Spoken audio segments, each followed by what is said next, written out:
paz, queridos irmãos e irmãs. Amém. Amém. Graças a Deus por estarmos aqui na casa do Senhor. Você está feliz de estar aqui? Amém. Amém? Amém. Glória a Deus, é muito bom, né? Você já viu a pessoa linda que está? Minha sogra já viu, conversando com a pastora. Cumprimente a pessoa que está do seu lado aí com a paz do Senhor. Diga que você está feliz de vê-la aqui para prestar culto ao Senhor junto com você, tá? Não só a pessoa que está do lado, mas também a pessoa que está atrás de você e a pessoa que está à frente de você também. Cumprimente essa pessoa linda do Senhor aí. Glória a Deus. Glória a Deus. Bom, abra sua Bíblia, por favor. Texto que nós já lemos aqui, 2 Timóteo, capítulo de número 4. Segunda carta de Paulo a Timóteo, capítulo de número 4. Faremos a leitura do versículo 6 ao versículo de número 8.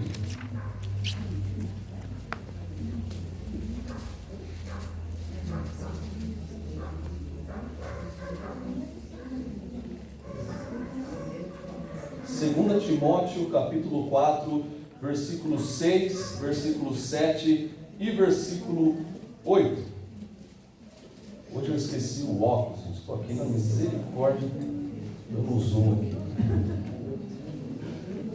Eu vou pedir para a nossa irmã Edna ler o versículo de número 6. Não vi, desculpa. Então vou pedir para a nossa irmã Bruna ler o versículo de número 6. Vou pedir para o presbítero Edivar ler o versículo de número 7, por favor. E vou pedir para a irmã Adriana ler o versículo de número 8. 2 Timóteo, capítulo 4, versículos 6, 7 e 8. Quanto a mim, estou sendo já oferecido por libação, e o tempo da minha partida já é chegado. Combati o bom combate, completei a carreira, guardei a fé. Já agora a coroa da justiça me está guardada, a qual o Senhor, reto juiz, me dará naquele dia, e não somente a mim, mas também a todos quantos amam a sua vida. Amém. Amém. Glória a Deus. Meus irmãos, quem aqui já ouviu a expressão, quem aqui já ouviu a frase, quem não é visto, não é lembrado? Quem aqui já ouviu? Poucas pessoas, eu sei que mais pessoas que ouviram. Essa frase, ali nos anos 90, início dos anos 2000, era a frase-chave das equipes de marketing. Elas usavam essa frase para atrair os seus clientes, dizendo: se você não é visto, se o seu comércio não é visto, você não é lembrado. E realmente tem uma verdade nessa frase. Se você abre um negócio, ninguém sabe que você abriu aquele negócio, talvez só os mais próximos. E para você propagar o crescimento do seu negócio, você tem que fazer as pessoas conhecer o seu negócio. Quem não é visto, não é lembrado. Eu e você, nós somos vistos. Aqui na igreja, nós somos vistos em casa, pelos nossos vizinhos, pelos amigos da faculdade, ou os amigos da escola, os amigos do trabalho, correto? Nós somos vistos. E eu pergunto para você, já que nós somos vistos, que legado nós estamos passando ou deixando para essas pessoas? A palavra de Deus não traz essa palavra legado, mas ela traz a palavra herança. E eu pergunto novamente, já que você está sendo visto nos lugares que você frequenta, qual a herança que você está deixando para essas pessoas? Esse é o tema que nós vamos trabalhar na mensagem dessa manhã. Qual o legado que você está deixando? Não sei se vocês já ouviram falar de um nome, Ashbel Green Simonton. Terça-feira, dia 12 de agosto, nós comemoramos 166 anos de existência da Igreja Presbiteriana do Brasil, no Brasil. E foi iniciado a nossa denominação, por assim dizer, através da vida do pastor e missionário Simonton, que veio dos Estados Unidos que teve ali a chama ardendo no seu coração, foi para o seminário, ouviu uma palavra e através daquela palavra de um professor, pastor, ele sentiu o seu coração arder para as missões transculturais e veio para o Brasil, trazendo o presbiterianismo para a nossa nação. Dia 12 de agosto de 1859 foi o dia que Simonton chegou.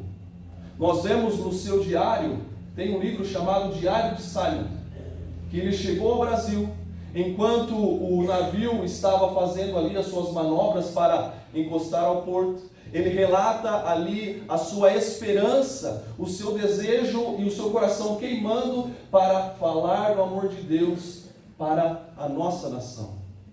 Foi uma viagem longa de 56 dias. E pasmem vocês, Simonton, quando chegou ao Brasil, ele tinha apenas 26 anos.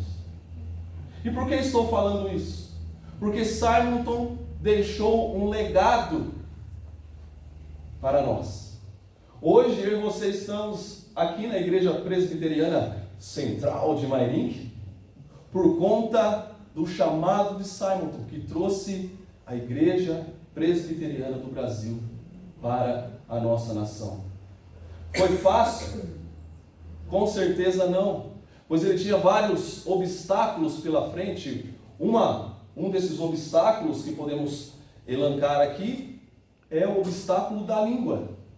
Simonton, americano, falava inglês, chegou ao Brasil, língua portuguesa, um país dominado pelo Império naquela época, que a denominação predominante naquela época era o catolicismo.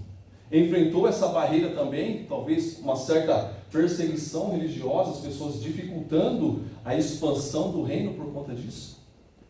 Mas ele parou? Não parou. Ele esmoreceu? Ele abaixou a cabeça? Não também.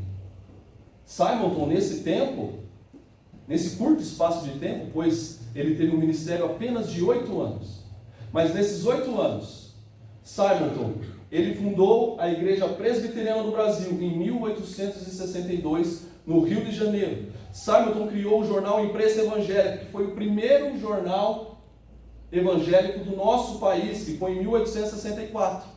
Simonton fundou o Presbitério do Rio de Janeiro em 1865. Simonton criou o primeiro seminário teológico em 1867. Nesse curto espaço de tempo, de 8 anos, Simonton não olhou para as circunstâncias. Simonton, ele sabia que ele tinha um propósito. Ele sabia que ele tinha um legado espiritual para deixar para o povo brasileiro. E pela graça de Deus, através da vida do reverendo e missionário Simonton, nós estamos aqui, na Igreja Presbiteriana do Brasil. Ele teve vários conflitos, várias perdas. Enquanto ele estava aqui no Brasil, ele recebeu a notícia que sua mãe estava adoentada e foi até os Estados Unidos para visitá-la. Mas infelizmente, ele estava no meio da viagem ainda, a sua mãe veio a falecer. Nessa viagem, ele conheceu a sua esposa. Ficou lá 1 ano com ela nos Estados Unidos. Veio para o Brasil. A sua esposa engravidou. Teve uma filha. Depois de 9 dias, a esposa dele faleceu. E ele parou? Não parou. Ele continuou. Após alguns anos, Simonton foi acometido da febre amarela. E infelizmente veio a falecer. Mas, nessa parte introdutória, meus irmãos, nós podemos entender esse chamado de Simon, que não esmoreceu, que teve o seu propósito no seu legado. E eu pergunto para você nessa manhã, qual legado você está deixando? Ou qual a herança que você está deixando? Eu e você vivemos numa sociedade que valoriza muito o legado, que valoriza muito a herança, por assim dizer.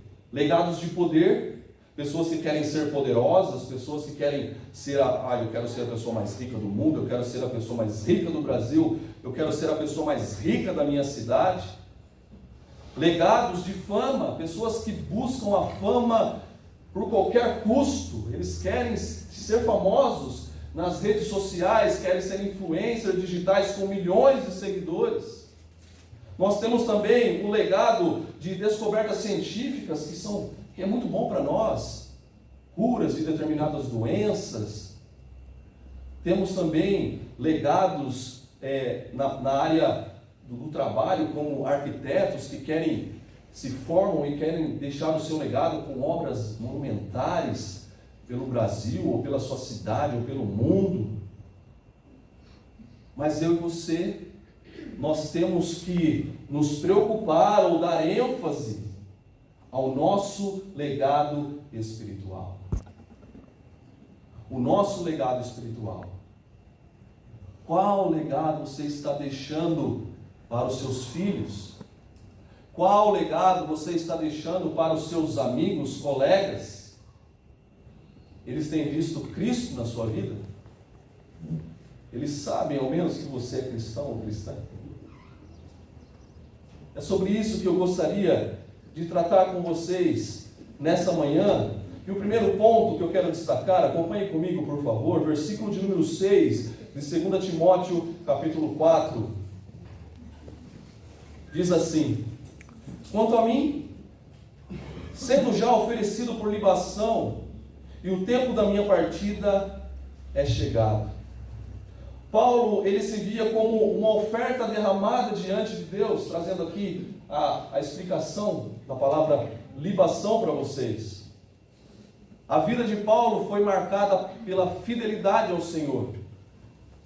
Paulo sofreu pelo Evangelho. Paulo foi apedrejado. E só não morreu porque as pessoas que tinham apedrejado pensou que ele estava morto. Paulo parou.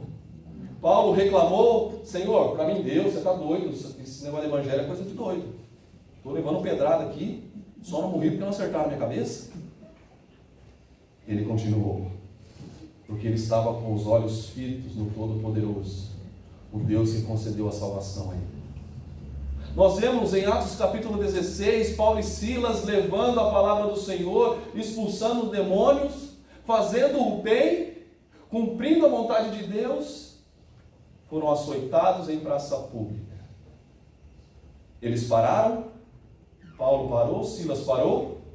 Não. Diz o texto no versículo 25 do capítulo 16 de Atos, que por volta de meia-noite, Paulo e Silas louvavam e cantavam ao Deus Todo-Poderoso. O que nós entendemos com isso, meus irmãos? Que não importa as circunstâncias, eu e você, nós temos que permanecer firmes e inabaláveis no propósito de Cristo Jesus. Neste texto que citamos de Atos 16, 25, os versículos posteriores diz que, de repente, veio tamanho terremoto e sacudiu os alicerces da prisão e soltou ou quebrou-se as cadeias de todos. Nós esperamos o de repente? Não, né? De repente é de repente, ninguém espera de repente. E o que nós entendemos com esse texto? Que eu e você devemos ficar firmes no propósito, continuar buscando a Deus independente das circunstâncias, pois o nosso Deus é imutável, Ele não muda, Ele não oscila como nós oscilamos. Tem dia que a gente está bem, tem dia que a gente está mais ou menos, tem dia que a gente está top 10, tem dia que a gente está 5, tem dia que a gente está 1. Deus é Deus o tempo todo. Ele não muda conforme o nosso humor. Ele não muda conforme as situações que nós passamos. O que nós podemos absorver aqui dessa citação é que eu e você devemos continuar olhando para Cristo, independente da situação, se está ruim, se está difícil, porque Deus, de repente, para nós, porque Deus tem tudo sob controle, ou de repente é para nós, virá o milagre de Deus na sua vida, o milagre de Deus na minha vida. Por isso eu e você temos que permanecer firmes no propósito, firmes no legado, em nome de Jesus, assim como Paulo permaneceu no legado da fidelidade a Deus. Seja fiel a Deus. O pastor fez um comentário aqui a respeito dos dízimos. Eu estava levei um estudo lá no Mato Grosso sobre dízimos e ofertas, e aí perguntamos, para um irmão já batizado na igreja, por que você dizima? E a resposta dele foi curta e objetiva: eu sou crente. Ele sabe o que eu tenho que fazer, eu sou crente. Seja fiel a Deus em todas as áreas da sua vida, em nome de Jesus. Por mais que seja difícil, assim como foi para Simon, muito difícil, perdeu a sua esposa, estava ali como pai solo, ele permaneceu, ele não desistiu. Fique firme em nome de Jesus. Segundo ponto que eu gostaria de destacar aqui com os irmãos é o legado da perseverança. Acompanhe comigo o versículo de número 7. Combati o bom combate, completei a carreira, guardei a fé. Amém. Nós vemos aqui no texto 3 verbos que se destacam e se afloreiam para a nossa visão quando nós lemos esse texto. O primeiro verbo que eu gostaria de destacar aqui com os irmãos é o combater, combati. Paulo, ele combateu, ele lutou e ele venceu. E eu pergunto para você, você tem permanecido fiel ao Senhor? Você tem combatido a você mesmo ou a você mesma? Quando Paulo cita o esmurrar-se, é lutar contra você mesmo, contra as suas vontades, as nossas vontades pecaminosas. Este é o combater, é talvez a nossa carne ficar gritando para algo pecaminoso e nós não atendermos o desejo da nossa carne. Isso também se classifica nesse combater, nessa luta que eu e você temos diariamente. É o despertador tocar e a sua carne dizer: dorme mais 10 minutinhos, mais 15, mais 20, começa por aí. É o combater a preguiça. Porque convenhamos, quem que gosta de acordar cedo? Eu não gosto. Não sei vocês, mas eu já abro aqui para os irmãos. Eu não gosto. Até falei para o diretor lá do seminário, não podia começar a aula às 11 horas da manhã, por que 7 horas? Há necessidade. Mas estamos lá, na bênção do Senhor, 7 horas. Ô glória. Começa por aí, meus irmãos. Nós combatendo as nossas vontades. Hoje não vou no culto, já fui domingo passado. Oxe, é a empresa agora que tem que pegar o cartão, dar o atestado para o pastor. Nós que precisamos de Deus, Deus não precisa da gente. Não se espante com essa frase, porque ela é uma verdade. Eu e você precisamos de Deus, Deus não precisa da gente. Para nós, deve ser um privilégio, uma honra estarmos reunidos como família de Cristo que somos, para cultuar o Deus poderoso, o Deus que criou o céu e a terra, o único Deus que é vivo, que venceu os grilhões da morte e está comigo e com você nesta manhã. Olha o privilégio que eu e você temos. É maravilhoso. É insondável. Por isso que nós temos que absorver o máximo desses poucos minutos que passamos aqui. Quem aqui já foi no cinema? Opa! Bom, né, filho? Quando a gente vai no cinema, você chega lá, senta naquelas poltronas de caminhoneiro, né? Parece um banco de caminhão chique. Eu também fiz. Você não entra lá no cinema e já... eu vou no banheiro. Aí você volta. Não, agora eu vou comprar uma pipoca e volta. Meu filho quer ir no banheiro. Você quer ficar lá assistindo um filme e não quer perder um instante, não é verdade? É verdade. É verdade. Seu filho, se você for com o seu filho, com a sua filha, mamãe, quero ir no banheiro. Fica aqui, pessoal, paguei R$30, não assisti. Segura. Você não quer sair. E no culto estamos aqui, a verdade está sendo exposta. A palavra de Deus está sendo exposta para a minha vida e para a sua vida. Por que nós vamos sair? Ir no banheiro? ficar com a cabeça lá, o crente girafa, né? O corpo aqui, a cabeça lá no serviço. Amanhã, 7 horas eu tenho que levantar. Se conecte com o Todo-Poderoso. Valorize o tempo que você está passando aqui. Tempo da palavra.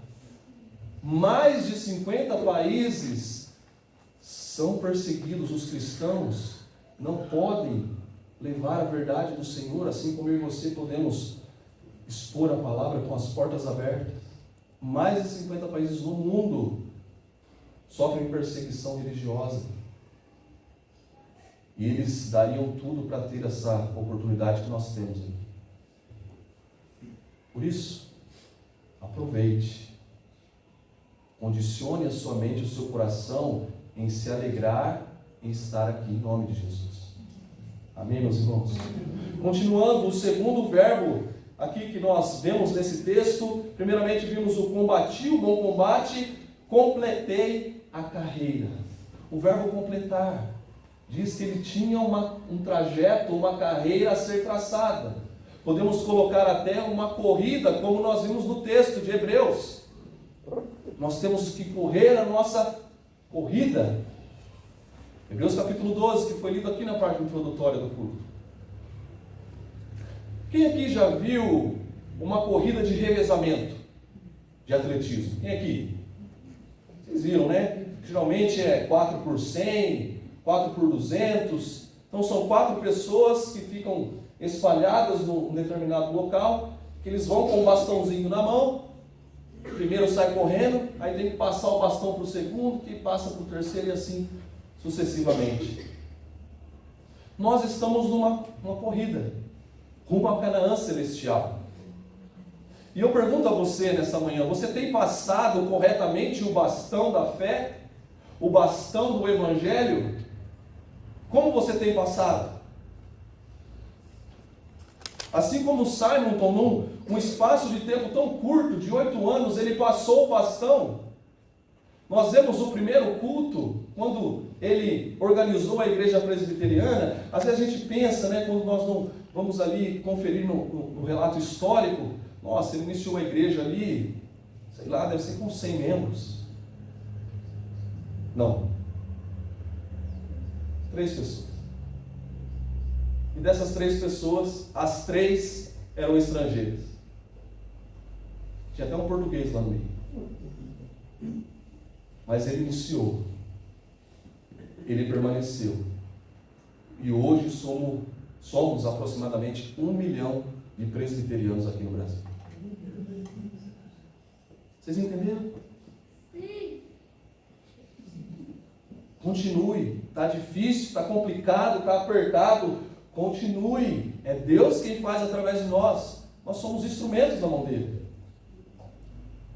Na corrida de revezamento, se a pessoa que está com o bastão ali não passar corretamente para a segunda pessoa, aquele bastão cai e aquela pessoa não consegue passar o bastão adiante.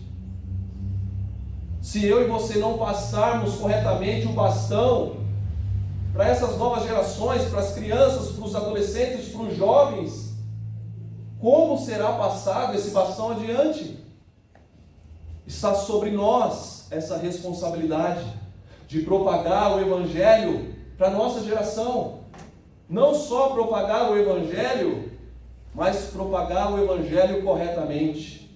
Passar o bastão corretamente. Então você adulto mais, dos 40 até os 50, você adulto mais, dos 50 até os 60, você é um adulto mais de bênção de bonito, até uns 90, 100. Converse com os adolescentes aqui da igreja. Troque experiências com ele, com os jovens. Eles precisam disso. Eles precisam de vocês. Não é se acomodar, glória a Deus, está vindo adolescente, olha lá. Mas não tem um contato com esse adolescente. Eles precisam de referência. Eles precisam de referência cristã. E vocês estão aqui.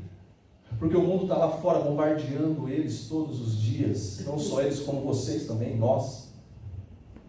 Todos os dias. E se eles não aprenderem aqui, eles vão aprender lá fora totalmente distorcido. Por isso, nós temos que nos envolver na obra do Senhor. Nós temos que nos aplicar na obra do Senhor. Em nome de Jesus. Que eu e você venhamos completar essa carreira e passar esse bastão da fé. Paulo, ele não caminhou sozinho, pelo contrário. Paulo trabalhou e discipulou Timóteo, Tito, Lucas e vários outros discípulos que continuaram pregando a palavra do Senhor.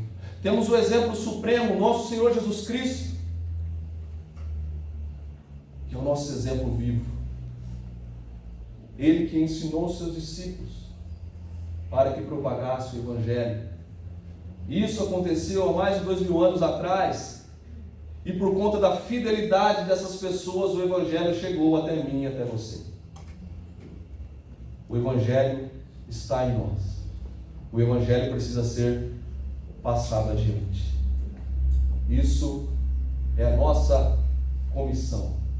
Isso é uma ordenança do Senhor. Mateus 28. Ide por todo mundo, pregar o Evangelho. Ah, mas eu não consigo ir por todo mundo. Comece na sua casa. Comece com seu vizinho.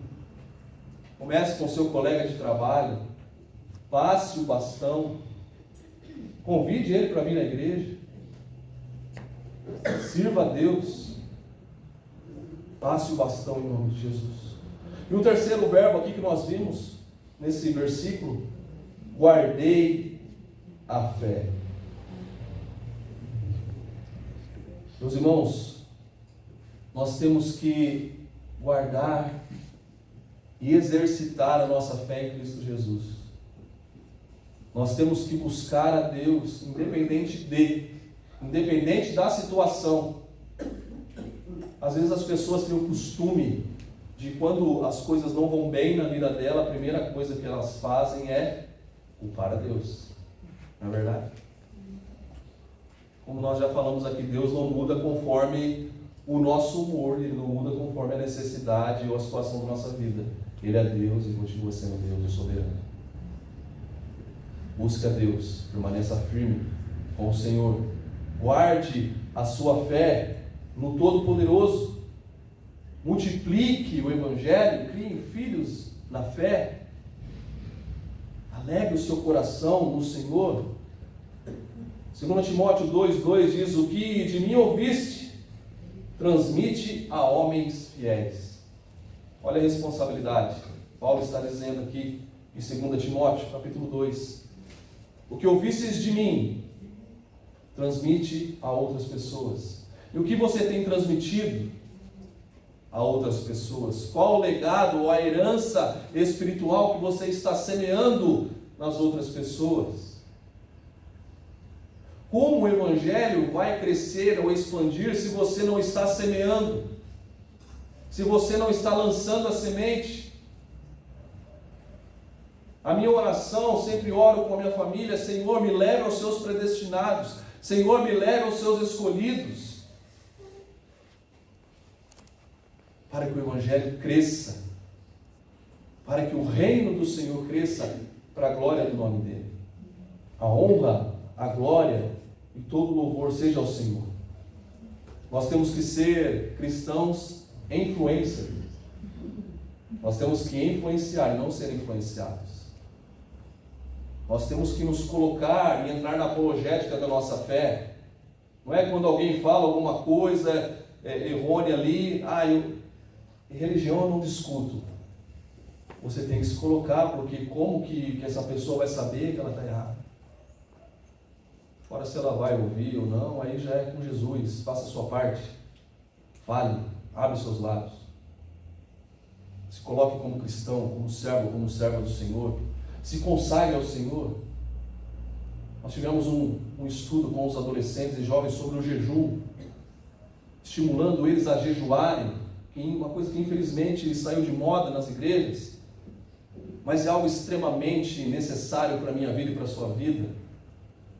Nós nos consagrarmos a Deus e falar: Senhor, o meu corpo precisa do alimento para sobreviver, mas para mim eu vou me abster do meu alimento físico, que para me manter vivo para eu me consagrar ao Senhor, me encher do Senhor e me manter espiritualmente. Faça essa experiência para você ver, de jejuar. Se você não vai ter uma experiência ótima com Deus. Continuando aqui, meus irmãos. Terceiro ponto, versículo de número 8. Já agora, já a coroa da justiça me está guardada, a qual o Senhor, reto juiz, me dará naquele dia, e não somente a mim, mas também a todos quanto amam a sua vinda. Aleluia.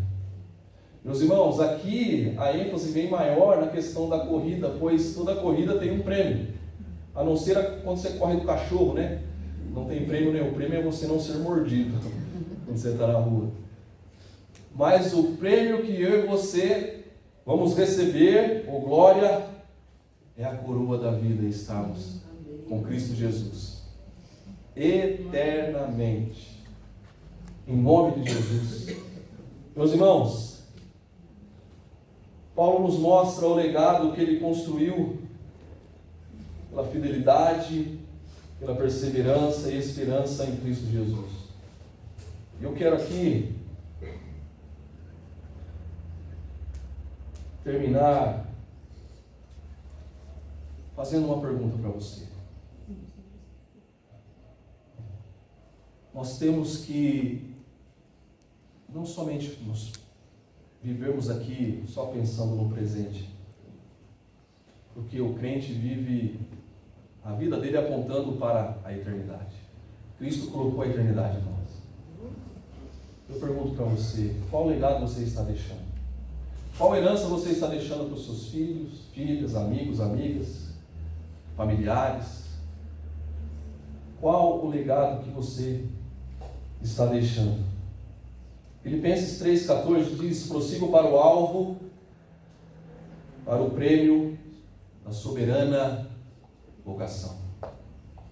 Para o prêmio da soberana vocação. Nós vemos que isso, como diz o texto, é para todos. Paulo traz essa ênfase. Não somente a mim, mas também a todos quanto amam a sua vinda.